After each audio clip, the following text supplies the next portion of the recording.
आसमान से आग आना और कुर्बानी को खा जाना कबूलियत की दलील। हजरत आदम के बेटे तनाज़े हाबील और काबिल की तफसील। हाबील और काबिल हजरत आदम अलैहिस्सलाम और हजरत हव्वा के हकीकी बेटे थे, लेकिन खुदा की कुदरत के दोनों भाइयों के मिजाज आदाद व अतवार में जमीन व आसमान का फर्क था। बड़ा भाई काबिल मिजाजन गुस्से का तेज, बदजबान और फितरतन बुराई की जानिब रागिब था। हसद, बुग़्ज़, सरकशी, तकब्बुर और इंतकाम का जज्बा उसकी सरश्त में शामिल था और उसका जरिया माश खेती बाड़ी था। जबकि छोटा भाई हाबील नेक सीरत, मुत्तकी, परहेजगार, मुनकसिरुल मिजाज और आजिज इंसान था।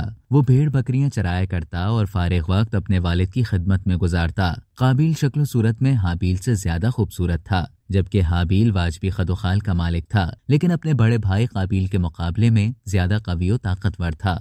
वैसे तो वालिदैन को अपने तमाम बच्चे प्यारे होते हैं और वो सबसे ही मोहब्बत करते हैं, लेकिन हाबील के मकारिम अखलाक, नेक सीरत, फर्मा बरदारी और दीगर खुसूसियात की बिना पर हजरत आदम अलैहिस्सलाम छोटे बेटे को ज्यादा पसंद फरमाते और उसे अपना जानशीन मुकर्रर करना चाहते थे। जबकि काबिल की आदत बद की वजह से उसके मुतालिक मुतफक्किर रहते और उसकी इस्लाह की कोशिश भी करते थे। कुरान करीम ने हजरत आदम अलैहिस्सलाम के इन दोनों साहबजादों के नाम लेकर मुखातिब नहीं किया, अलबत्ता तौरात में उनके नाम हाबील और काबिल बयान किए गए हैं। उनके वाक़े से मुताल्लिक हाफिज़ हदीस अल्लामा इमादुद्दीन इब्ने कसीर ने सनद के साथ एक रिवायत नकल की, जो हजरत अब्दुल्ला बिन मसूद और बाज़ दूसरे सहाबा से मनकूल है कि जब हजरत आदम अलैहिस्सलाम और अम्मा हव्वा दुनिया में तशरीफ लाए तो तवालुद तनासुल का सिलसिला शुरू हुआ। तो उनकी नस्ल में इजाफे के लिए हर एक हमल से उनके दो बच्चे तवाम यानी जुड़वा पैदा होते, एक लड़का और दूसरी लड़की। बहन भाई होने की वजह से उनका आपस में निकाह हराम था। चुनाचे अल्लाह ताला ने उस वक्त की जरूरत के लिहाज से शरीयत आदम में ये खुसूसी हुक्म जारी फरमा दिया था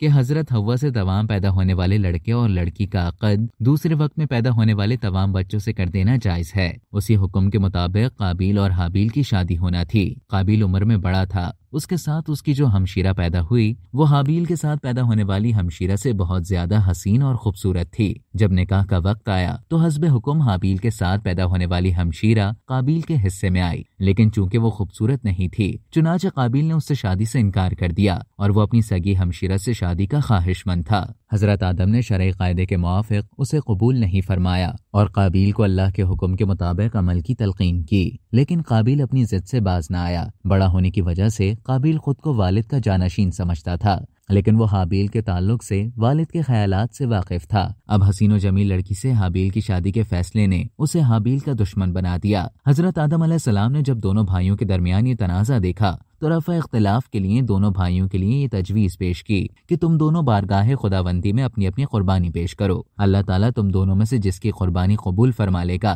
उस लड़की की शादी उससे कर दी जाएगी। हजरत आदम को इस बात का यकीन था कि कुर्बानी उसकी कबूल होगी जिसका हक है, यानी हाबील की। उस जमाने में कुर्बानी कबूल होने की एक वाज़ेह और खुली अलामत ये होती थी कि आसमान से आग आती और कुर्बानी को खा जाती, और जिस कुर्बानी को आग ना खाए तो उसके मायने ये होते कि वो कुर्बानी अल्लाह के हुजूर कबूल नहीं हुई। इस वीडियो से इतना ही। मजीद मालूमात हासिल करने के लिए डेली जंग के YouTube चैनल को सब्सक्राइब करें और Facebook के पेज को लाइक करना ना भूलें।